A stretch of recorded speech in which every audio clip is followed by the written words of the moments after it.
Oke, pernah dengar gak soal teori mafia uang yang katanya ngendaliin dunia diam-diam? Nah, kali ini kita bakal bedah tuntas sebuah narasi online yang lagi rame banget nih. Katanya sih ada sekelompok kecil elit yang ngatur semua sistem keuangan global kita dari belakang layar. Yuk kita gali lebih dalam.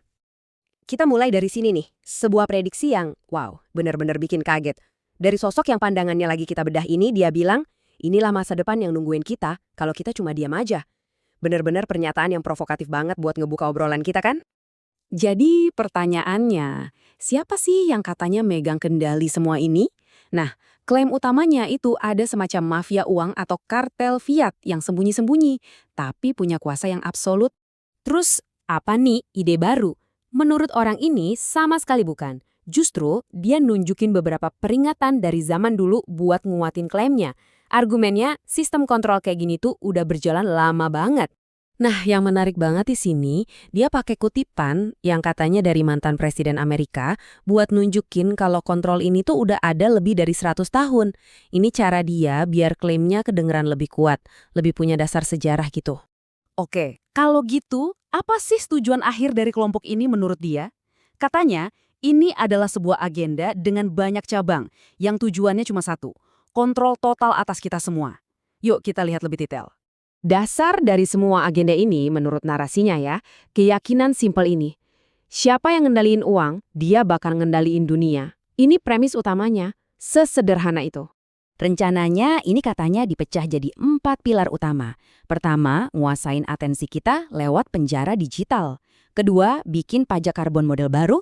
Ketiga, ngilangin privasi biar bisa diawasi total. Dan terakhir, ngerombak dunia pekerjaan. Oke, kita bedah satu-satu ya. Yang pertama soal atensi. Argumennya gini, aset paling berharga yang kita punya itu fokus kita. Dan fokus itu lagi dipanen secara sistematis di dalam sesuatu yang dia sebut penjara digital. Tujuannya, biar kita sibuk scrolling terus, jadi lebih gampang dikontrol. Lanjut, pilar kedua, karbon. Katanya nih ada pertemuan-pertemuan rahasia di tempat kayak Davos dan Abu Dhabi. Rencananya mengubah emisi karbon jadi semacam pajak pribadi. Jadi bayangin aja, semua aktivitas kita nanti, mulai dari naik motor sampai naik pesawat, bakal ada harga karbonnya. Dan ini nyambung ke pilar ketiga, privasi. Klaimnya ngeri sih. Semua yang kita lakuin online itu katanya bukan cuma udah dipantau, tapi nanti pengawasan ini bakal terang-terangan dan ya kita nggak bisa lari lagi. Nah, konsekuensi paling gedenya dari semua agenda ini katanya adalah perubahan total di dunia kerja secara global, benar-benar radikal. Prediksinya spesifik banget. AI dan robot humanoid itu sengaja dirancang buat ngilangin 40% dari semua pekerjaan yang ada sekarang. 40% loh, bukan angka main-main. Dia bahkan ngasih timeline-nya, seolah-olah mau bilang kalau ini tuh bukan lagi cerita masa depan yang jauh. Ini kenyataan yang udah di depan mata dan mendesak banget. Jadi poin kuncinya di sini tuh urgensi, seberapa cepat ini bakal terjadi. Jadi menurut pandangan ini, dunia kerja bakal geser ke eranya para spesialis hiper. Pekerjaan kayak administrasi atau akuntan katanya bakal usang. Gantinya, ahli komputasi kuantum, master AI, cuma mereka yang punya skill teknis super canggih yang bakal bertahan. Nah pertanyaannya jadi balik ke kita. Kita bakal ada di sisi yang mana? Oke, terus gimana caranya sistem baru ini bakal dipaksakan ke kita dari sisi keuangan? Nah, di sini si pembicara ngasih peringatan soal bentuk uang baru yang katanya sih ini jebakan. Dia nyebutnya CBDC atau mata uang digital bank sentral sebagai kuda Troya. Kelihatannya kan kayak hadiah ya, modern, canggih. Tapi katanya ini dirancang khusus buat memperbudak kita dari dalam.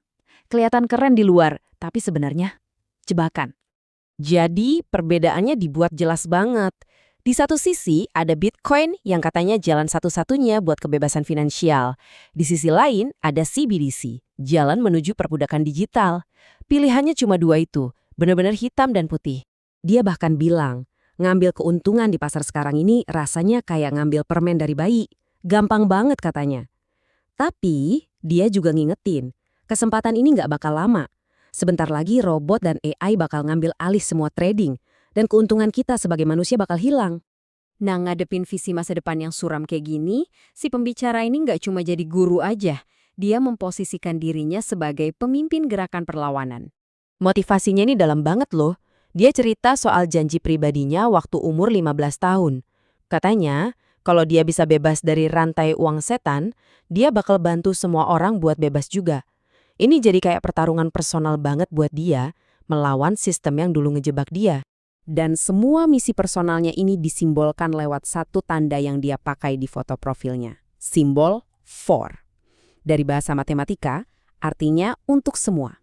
Dia pakai ini sebagai simbol perjuangannya buat uang terdesentralisasi yang emang untuk semua orang. Dan di puncaknya, pesannya ditutup dengan ajakan buat bertindak. Ini bukan lagi sekedar kritik, tapi benar-benar deklarasi perang terbuka melawan sistem keuangan yang korup. Dia ngajak generasinya buat gabung, hancurin mafia uang, dan bangun era baru. Jadi, iya, narasi ini ngasih kita dua pilihan yang ekstrim banget. Diperbudak secara finansial atau memberontak. Setuju atau nggak setuju itu soal lain. Tapi yang penting adalah kita paham argumen yang diajukan. Kenapa? Karena ini nunjukin rasa nggak percaya yang makin besar ke sistem yang ada sekarang. Ini soal orang-orang yang lagi nyari alternatif yang benar-benar radikal. Nah, setelah dengar semua ini, apa yang jadi pikiran kalian?